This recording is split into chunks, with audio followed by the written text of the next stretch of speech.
बिस्मिल्लाहिर्रहमानिर्रहीम। Program wake up call with Zia Mughal के साथ मैं हूं आपका मेज़बान ज़िया मुगल। नाज़रीन इकराम, इस वक्त वतन अज़ीम में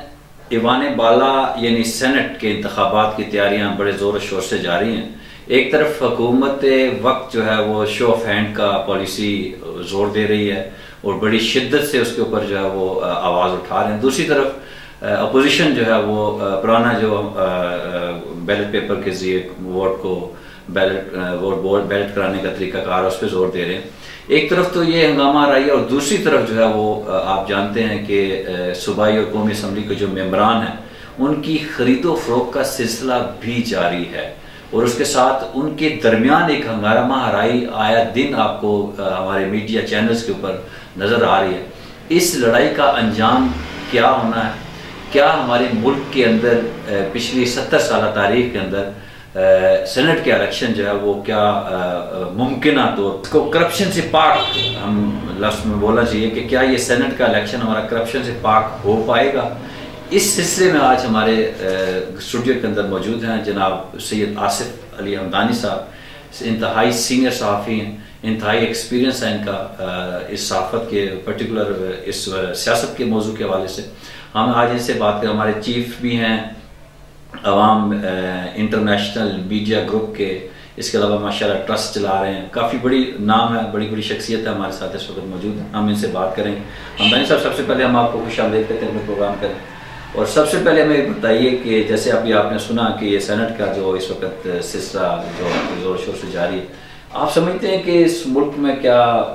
सेनेट के इलेक्शन करप्शन फ्री हो पाएंगे या यही सिलसिला जारी रहेगा? बिस्मिल्लाहिर्रहमानिर्रहीम। नाज़रीन, ये जो सेनेट है ये हमारा सबसे बड़ा ईवान बाला है पाकिस्तान का, जहाँ पे जो भी कानून पास होता है 1973 से लेकर आज तक जितनी भी कानून साजी हुई है या उसमें जो तरामीम की गई हैं वो इस ईवान बाला के बगैर मुमकिन नहीं है। और ये बड़ी बदकिस्मती है कि हमारी जो ये 70 ईयर्स की सेनेट की जो हिस्ट्री रही है उसमें कोई भी ऐसा इलेक्शन नहीं हुआ जिससे आप शफाफ और गैर जानिबदार करार दें। हर दौरे हुकूमत में ऐसे ऐसे लोगों को बैरूनी, एक तो बड़ी बदकिस्मती ये समझें कि बैरूनी ताकतें इसमें इन्वॉल्व होती हैं। हमारे जो सेनेट का इलेक्शन होता है कि IMF और वर्ल्ड बैंक के जितने नुमाइंदे होते हैं उनको लाने के लिए बाकायदा हर दौर में बड़ी लॉबिंग की गई और उनका कोई सियासत से या हमारे समझ लो कानूनी जो नुक्ते हैं उनसे कोई ताल्लुक नहीं है। सिर्फ ये है कि वो IMF के यहाँ पे नुमाइंदगी कर रहे हैं। उसका ये भुट्टो साहब के दौर से काम शुरू हुआ। साहबजादा याकूब खान पहले जो बने वो भी IMF और वर्ल्ड बैंक के उनको आशीर्वाद हासिल थी। फिर उसके बाद ये सिलसिला ना रुक सका ना थम सका और ये हर दफ़ा कहा तो जाता है कि जी इलेक्शन कमीशन जो है वो बड़ा मुतहर्रिक है और ये खरीदो फरोख्त का जो सिलसिला है ये इस दफ़ा नहीं होगा, लेकिन ये सिर्फ बातें कहने की हद तक हैं। अमलन इस पे बिल्कुल इसके बरक्स है कि ये खरीदो फरोख्त का हर दौर में, चाहे वो 1988 का इलेक्शन हो, चाहे वो 2002 का इलेक्शन हो, चाहे वो 2013 का हो, 2018 का हो, जितने भी इलेक्शन हुए हैं वो चाहे कौमी सूबाई असम्बली के हों या सेनेट के हों, उनमें खरीदो फरोख्त का सिलसिला जारी रहा है। और ये हमारी जमहूरियत के ऊपर एक कलंक का टीका है। ये जो करप्शन से जो लोग देखें, अब जो करप्शन के पैसा जो समझ लो कि पैसा दे के वहाँ से असम्बली के अंदर आते हैं या सेनेट के अंदर आते हैं, आपका क्या ख्याल है कि वो वोट के तकद्दुस को पामाल नहीं कर रहे हैं? नंबर 1। नंबर 2, क्या वो यहाँ पे कोई समझ लो कि अवामी फलाह बहबूद के काम बेलौस करेंगे? हरगिज नहीं, क्योंकि करोड़ों रुपए का एक एक वोट है। जब वो वहाँ पैसा इन्वेस्ट करके आते हैं तो वो तो इसको बतौर कारोबार करते हैं और वो यहाँ पे आके फिर जो डेवलपमेंट स्कीमें होती हैं या जो कोई और समझ लो कि अपने ओहदे का वो भरपूर तरीके से फायदा उठाते हैं और उसका समर क्या होता है कि करप्शन की रेशो बढ़ती है और फिर वही करप्ट माफिया हर दौर हुकूमत में वो जनाब मुतारिक होता है और बाकायदा खरीदो फरोख्त की मंडियाँ लगती हैं और ये मैं समझता हूँ कि जमहूरियत के लिए इंतहाई नुकसानदेह है। जैसे हमदानी साहब, आपने अभी एक बात की है यहाँ पर कि बैरूनी ताकतें इसके अंदर इन्वॉल्व होती हैं। इसमें कोई दो राय नहीं है कि सेनेट पर्टिकुलर पाकिस्तान में, एशिया के अंदर मैं बात करूँगा, हम चूँकि इस वक्त पाकिस्तान में, तो ये बैरूनी ताकतें जब इन्वॉल्व होती हैं, ऑब्वियसली कुछ एजेंसीज हैं, कुछ अदारे हैं हमारे जो इस वक्त इंटायरली मुल्क के अंदर काम कर रहे हैं, आप नहीं समझते कि वो अपना किरदार यहाँ पर अदा कर सकते हैं इस चीज़ को रोकने के लिए? क्योंकि ये मुल्क के लिए एक बड़ा सवालिया निशान है, सालमियत के लिए सवालिया निशान है कि आपके ये इतना यानी बड़ा यानी सेनेट एक ईवान बाला है जहाँ पर आपकी कानून साजी होती है, मुल्क की तकदीर जहाँ बनाई जाती है। तो क्या नहीं समझते आप कि ये एक अमल ऐसा है? देखें जी, सबसे पहली बात तो यह है कि हम एक मकरूज मुल्क हैं और हमारी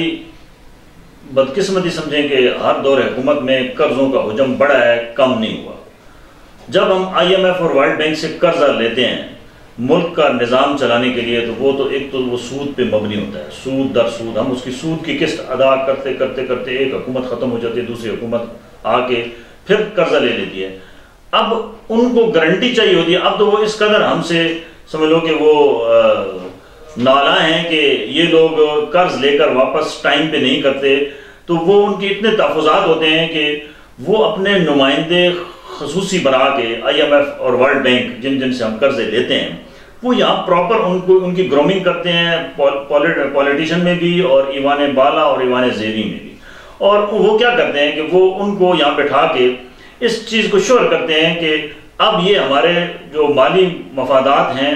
जो हमारे यहाँ पे इन्वेस्टमेंट है, वो इसका तहफ़्फ़ुज़ करेंगे। अब जब वो तहफ़्फ़ुज़ करेंगे तो वो क्या तहफ़्फ़ुज़ करेंगे मुझे बताएं। ठीक है, पहली बात तो यह है कि हमारी इकोनॉमी के अंदर जब तक सूदी निज़ाम ख़त्म नहीं किया जाएगा और जब तक IMF और वर्ल्ड बैंक से जान नहीं छुड़ाई जाएगी,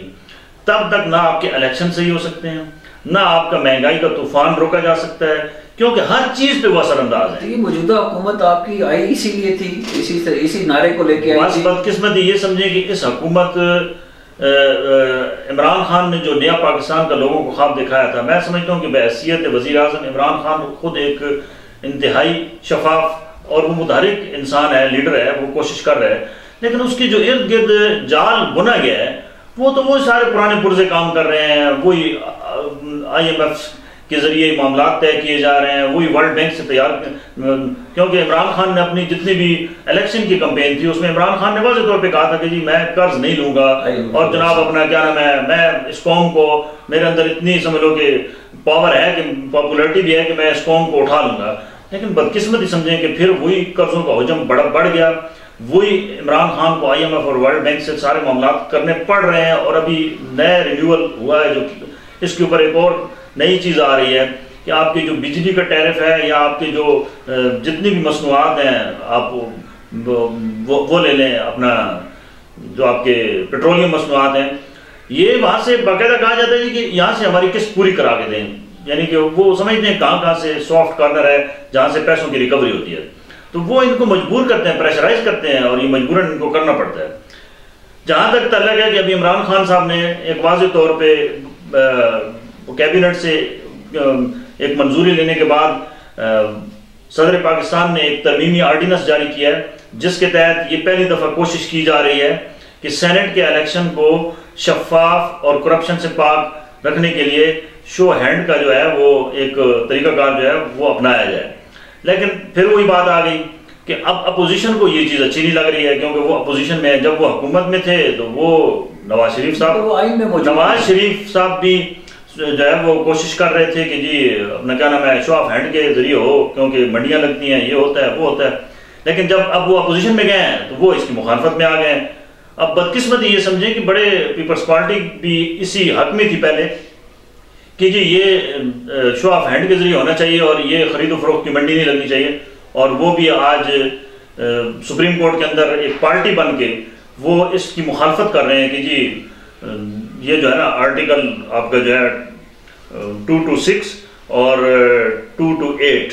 इसमें तरमीम ना की जाए। ये दोनों तरमीम होगी तो तब जाके शो ऑफ हैंड का असेंबली से होगा ना, नहीं ये असेंबली से और सेनेट से होगी, जब तक 2/3 मेजोरिटी ना हो तो वो नहीं हो सकती। और इमरान खान के पास 2/3 मेजोरिटी ना ही कौमी असेंबली में है और ना ही ऑब्वियसली नहीं हो पाएगा। सदारती ऑर्डिनेंस की जरिए ये कोशिश की जा रही है, लेकिन अब डायरेक्शन जो है इसकी चली गई है आपकी सुप्रीम कोर्ट के पास, कि सुप्रीम कोर्ट ने अब डायरेक्शन देनी है कि हमारा फ्यूचर का जो है वो इंतखाबी अमल कैसा होगा, क्या शो ऑफ हैंड होगा या जो है वो वही खुफिया बैलेट पेपर के जरिए होगा। अच्छा, ये नॉर्मली तो इसमें जो शो ऑफ हैंड का जो तरीकाकार है उसमें तो चले समझ आएगी कि अपने सामने दिखा के शो करके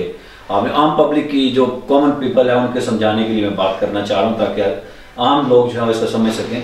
जो आपका तरीकाकार बैलेट के जरिए है उसमें करप्शन कैसे मुमकिन है, थोड़ा सा ये हमारे नाज़रीन को बताएं। उसमें करप्शन ऐसी होती है जी कि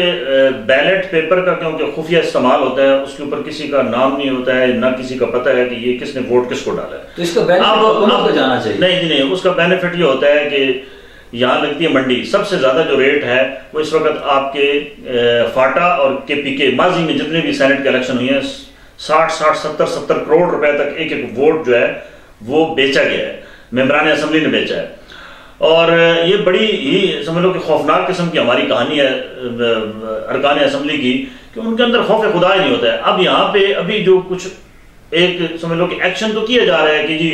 खान साहब ने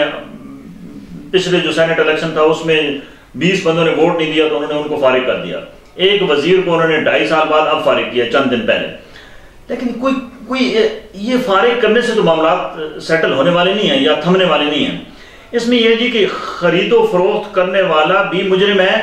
और जो ये इस किस्म का वोट लेकर असेंबली के अंदर मेंबर बनता है, मैं कहता हूं सबसे बड़ा मुजरिम वो है। और इन दोनों की सजा ता हयात नाअहली के साथ साथ इनको कम अज कम जो है इनकी नॉन बेलेबल इनकी जो सजा होनी चाहिए वो 20 साल तक इनको कैद बमुशक्कत की भी सजा दी जाए, क्योंकि ये हमारे मुल्क कानून के साथ न सिर्फ खेलते हैं बल्कि पूरी कौम के फ्यूचर के साथ खेलते हैं। क्योंकि एक 70 करोड़ का अगर मैं अवाम यानी 70 करोड़ लगा के अगर मैं सेनेट में आके बैठूंगा तो मैंने फिर क्या सोचना है अवाम के लिए। यही है ना जी कि वो आके यहाँ पे कोई अवाम के लिए तो नहीं सोचेगा, वो तो जो उसने 70 करोड़ लगाया है वो उसको 70 अरब रुपए में कन्वर्ट करने के लिए नई नई स्कीमें लॉन्च करवाएगा, नए नए मामला चलाएगा। अपने हल्के के अंदर अगर उसको कोई तरक्याती फंड्स मिलते हैं तो वो उसका फौरन समझ लो कि वो अपनी रिकवरी करेगा और वहां पे वो उसमें से करप्शन करेगा और ठेकेदारों से नाकिस मटेरियल लगवाएगा और जितनी भी डेवलपमेंट स्कीम होंगी उसमें वो 50% उसकी जेब में जाएगा और 50% आप ये समझते हैं कि अभी ये जो सेनेट का इलेक्शन 3 मार्च को होने जा रहा है ये शफाफियत से पाक नहीं होगा। अगर तो पुराने बैलेट पेपर के जरिए हुआ तो फिर तो नहीं होगा, ये तो कंफर्म हो चुका है सुप्रीम कोर्ट, क्योंकि इसमें अभी भी जरदारी साहब कराची सख्त बीमारी की हालत में वहां से यहाँ इस्लामाबाद शिफ्ट हो चुके हैं और वो सेनेट के इलेक्शन तक यहाँ बैठेंगे, क्योंकि ये लोग वो हैं जो सेनेटर बनाते हैं, यानी इन्होंने फैक्ट्री लगाई हुई है, जो आपके टेक्नोक्रेट बनाते हैं, जो आपके मिनिस्ट्रियां बनाते हैं, जो आपकी हुकूमतें बनाते हैं। तो ये पैसे के अलावा तो ये नहीं बन सकता, ठीक है। अब पब्लिक कहती है जी कि हमने तो जमहूरियत के लिए वोट दिया। मुझे बताएं कि ये कौन सी जमहूरियत है कि खरीदो फरोख्त से आपके जो अरकान असेंबली हैं जिनको आप अपना अवामी नुमाइंदा बनाते हैं वो आपके वोट के तकद्दुस पामाल करते हैं और वो थोड़े से पैसों में बेच के, क्योंकि वो देखो वो ग्रास रूट लेवल पे वोट लेकर वो मेंबर असेंबली बना है, ठीक है। तो वो उनकी न सिर्फ वोटों की तौहीन कर रहा है बल्कि वो अपने हल्के के अवाम की शदीद तरीन तौहीन कर रहा है। और मैं समझता हूँ कि अगर इस किस्म की कोई समझ लो कि पोल्यूटेड कोई भी मेंबर असेंबली मंजर आम पे आता है तो जिस हल्के से वो इलेक्शन लड़ता है उस हल्के की अवाम पे वाजिब है कि उसको गद्दा बना के उसको मारें और उसके साथ इतना बुरा सलूक करें कि वो आने वाली नस्ल भी इस किस्म की दोबारा हरकत न कर सके। अमदानी साहब, अदारे जो है वो हमारे कहते हैं कि इसके अंदर बहुत बड़ा किरदार अदा करते हैं, तो फिर अगर जरदारी साहब यहाँ पर तशरीफ ला चुके हैं और ऑब्वियसली दूसरी पार्टियां भी मुतहरक है, 3 बड़ी पार्टियां इस वक्त पाकिस्तान पीपल्स पार्टी, मुस्लिम लीग नून और ये सब में हो रहा है कि ये एक जरदारी साहब नहीं कर रहे हैं। देखें पहले जहांगीर तरीन साहब का भी जो रोल है वो सबके सामने पिछले इलेक्शन में जब हुआ तो वो देखें चेयरमैन सेनेट जब वो शो हैंड यानी इलेक्शन से जिस दिन वोटिंग हुई थी उससे पहले शो ऑफ हैंड किए गए तो 10 वोट ज्यादा थे, यानी तहरीक अदम एतमाद कामयाब हो गई थी। और जब बैलेट का पेपर इस्तेमाल हुआ तो वही 10 वोट सेनेटर वो जनाब अपने क्या नाम है नहीं पता चला कि कहाँ से वो उसको डाल गए और वो संजरानी साहब जो है वो अदम एतमाद की वो दल से निकल गए। तो कहने का मकसद ये है कि ये चीजें जो है, ये खुफिया जब तक बैलेट पेपर चलता रहेगा ये आप नहीं पकड़ सकते, इसको इतना पकड़ना आसान काम नहीं है। यहाँ पे थोड़ा सा सुप्रीम कोर्ट से ये इल्तमास है कि वो थोड़ी सी एक ऐसी डायरेक्शन दे दें कि बैलेट पेपर के ऊपर खुफिया जरूर रखें, लेकिन नाम होना चाहिए कि वोटर का और उसने किसको वोट दिया। अगर ये भी थोड़ा सा तरमीम करके इसमें किया जाए तो ये एक तो ये है कि खुफिया रायशुमारी का अपोजिशन का ख्वाब भी समझ लो शर्मिंदा ताबीर हो सकता है। और इमरान खान के जो तहफ़्फ़ुज़ात हैं वज़ीर आज़म पाकिस्तान के कि जी शफाफियत तब तक मुमकिन नहीं है जब तक शो ऑफ हैंड ना हो, ठीक है, तो उसको भी किसी हद तक समझ लो सपोर्ट मिल सकती है कि ये पहले तो ये है कि अब तो आप वोट नंबर बताते हैं सिर्फ, तो आपको एक वो बैलेट पेपर दिया जाता है और बैलेट पेपर के ऊपर नाम नहीं लिखा जाता, उसके ऊपर सिर्फ टिक करना होता है कि आपका पसंदीदा या आप किसको वोट कास्ट कर रहे हैं। तो इसके अंदर अगर लिखा जाए कि मेंबर कौमी असेंबली का नाम भी हो, हल्का भी हो, और फिर पता चले कि उसने टिक किसको किया तो ऑटोमेटिकली पकड़ा जाएगा। अगर वो किसी जमात गया तो उसने रिगिंग किया तो इनडायरेक्टली तो फिर वही है ना, वो क्योंकि कानून इसकी आपको इजाजत नहीं देता। जी ये आर्टिकल देख रहे हैं, ये जो 228 है आर्टिकल, इसके तहत तरमीम करना पड़ेगी ये, क्योंकि खुफिया रायशुमारी को तहफ़्फ़ुज़ फराहम करता है, इसमें तरमीम करना पड़ेगी। इसी तरीके से आर्टिकल 226 है, ये भी दो बड़े समझ लो कि इस वक्त खान साहब के शो ऑफ हैंड के जो समझ लो कि वो ऐलान है उसके आगे ये दो बड़े बंद हैं। ये जो है ना, ये आर्टिकल जब तक इनमें तरमीम नहीं होगी, और ये सुप्रीम कोर्ट ही डायरेक्शन दे सकती है कि इसके अंदर ये इलेक्शन कमीशन के आर्टिकल हैं कि इलेक्शन कमीशन इसमें तरमीम करे, और फिर तब जाके ये आपसे और आखिरी सवाल पूछना चाहूंगा कि ये तो जो गुफ्तगू आपने की ये तो टेक्निकल बातें हैं जो कि ईवानों के अंदर हो रही हैं, हमारी सहाफ़ती पैनल्स हैं या सियासी जो लोग हैं उसमें, आम लोग पब्लिक जो है उनको सब पता है ये सब क्या हो रहा है, वो सब जानते हैं, सब बुझते हैं, हर चीज़ से बाखबर है, उसके बावजूद फिर इन्हीं लोगों को वोट डालकर सेनेट के असेंबलियों के अंदर भेजते हैं। बस यही बदकिस्मती समझें कि ये अब 5 साल में जो मुद्दत होती है, ये समझ लो कि हर वोटर का हक है कि वो अपने नुमाइंदे को परखे कि 5 साल में उसने असेंबली के अंदर जाकर क्या उसका हक की नुमाइंदगी अदा की है। अगर नहीं की तो उसको नेक्स्ट टाइम कभी भी वो अपना वोट जो उसके ज़मीर की आवाज़ होती है, और ये बड़ी कीमती चीज़ है वोट, और ये बदकिस्मती समझें कि पाकिस्तान में इस वोट के जो हमारा वोटर है उसके अंदर शऊर इतना नहीं है। अब अल्हम्दुलिल्लाह मीडिया, सोशल मीडिया, उसके बाद डिबेट्स, उसके बाद समझ लो कि बड़े वसी पैमाने पे अब लोग इसको बुरा समझ रहे हैं, लेकिन इस सोशल मीडिया और जब मीडिया नहीं था तो उससे पहले इसको बुरा नहीं समझा जाता था वोट की खरीदो फरोख्त को। अब तो समझ लो कि मेंबरान असेंबली को भी खतरा होता है कि जो मेरे साथ बंदा है क्या पता मैं कहीं गुफ्तगू कर रहा हूँ तो वो अपने मोबाइल से वीडियो ना बना रहा हो और ये थोड़े दिनों बाद वायरल ना कर दे कि जी मैं भी किसी से मामला तय कर रहा था। तो थोड़ा सा डर खौफ है, लेकिन जब तक अल्लाह का डर खौफ नहीं होगा तो ये लोगों का डर खौफ कोई इतना बड़ा मायने इनके लिए नहीं रखता जो लोग ऑलरेडी इस सिस्टम के अंदर यूज हैं। जी बहुत शुक्रिया हमदानी साहब। जैसा कि नाज़रीन आपने सुना कि हमें जो है वो सबसे ज़्यादा ज़रूरी वो अल्लाह का डर है। हमें ये जानना होगा कि कोई कैमरे की आंख से ज़्यादा वो आंख हमें देख रही है जिसको कल हमने जवाब दे होना। और ये वोट जो है हम पब्लिक, जैसे उन्होंने अर्ज़ किया हमदानी साहब ने कि वोट एक आपके पास अमानत होती है, इस मुल्क की सालमियत का सवाल है। जब आप वोट पोल करने जाते हैं, आम पब्लिक की बात कर रहा हूँ, आप जब वोट पोल करने जाएं तो जाने से पहले ये ज़रूर सोचेगा कि मेरे मुल्क की सालमियत मेरे इस वोट के ऊपर जो है वो इन्हिसार कर रही है। तो क्या मैं अपने मुल्क के साथ, अपनी तकदीर के साथ, अपने आने वाले कल और मुस्तकबिल के साथ कहीं ऐसी ज्यादती तो नहीं करने जा रहा कि कल यही लोग जो आज मैं जिसको सिलेक्ट करूंगा, आज जिसको मैं वोट पोल करूंगा, वही जाके ईवान बाला के अंदर अपनी बोली लगवाएगा और फिर बोली लगवा के, जैसे इन्होंने कहा कि 70 करोड़ को वो मल्टीप्लाई कन्वर्ट करने के लिए 70 अरब तक लेके जाने के लिए वो अमल करेगा जो ना उसको उसकी दीन इजाजत देता है, ना उसकी माशरत इजाजत देती है, ना उसकी अखलाकियात जाती है। मेरी आप सबसे दरख्वास्त है कि ये सब कुछ जो है ये अब हमारी इख्तियार से निकल चुका, अब फैसले ईवानों में होने हैं, मगर ईवान में लाने से पहले का जो अमल है वो आपके इख्तियार में। उम्मीद है कि अगली दफ़ा आप इसका ख्याल रखते हुए मुल्क के लिए, अब तक मुल्क के आने वाली नस्लों के लिए ज़रूर सोचेंगे। अपना और अपने घर वालों का बहुत ख्याल रखिएगा। Thank you so much. अस्सलाम वालेकुम। पाकिस्तान जिंदाबाद।